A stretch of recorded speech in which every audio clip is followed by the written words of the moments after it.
Mangoes ఏ తెలుగుకి స్వాగతం. ఈరోజు మన అమావాస్య రాత్రిని అన్వేషిద్దాం.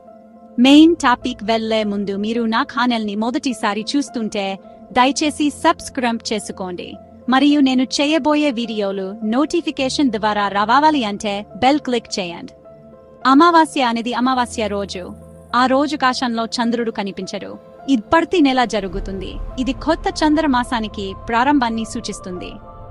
శతాబ్దాలుగా అమావాస్య భారతీయ సంస్కృతిలో ప్రత్యేక స్థానాన్ని కలిగి ఉంది. ఇది ప్రతిబింబం, ఆత్మ పరిశీలనం, మన ఆధ్యాత్మిక వైపుతో అనుసంధానించడానికి ఇది ఒక సమయం. అమావాస్య యొక్క రహస్యాన్ని మరింత లోతుగా పరిశీలిద్దాం. అమావాస్య హిందూ మతంలో చాలా పవిత్రమైనదిగా పరిగణించబడుతుంది. ఇది ఆధ్యాత్మిక సాధనలకు శక్తివంతమైన సమయాన్ని నమ్ముతారు. చంద్రుని కాంతి లేకపోవడం మన కర్మ శక్తిని పెంచుతుందని చెబుతారు. అమావాస్య నాడు అనేక ఆచారాలు మరియు వేడుకలు నిర్వహిస్తారు. ఇది పూర్వీకులను గౌరవించడానికి మరియు వారి ఆశీర్వాదం కోరడానికి ఒక సమయం. భౌతిక మరియు ఆధ్యాత్మిక ప్రపంచాల మధ్య ఉన్న తేర అమావాస్య నాడు సన్నగా ఉంటుందని కూడా నమ్ముతారు.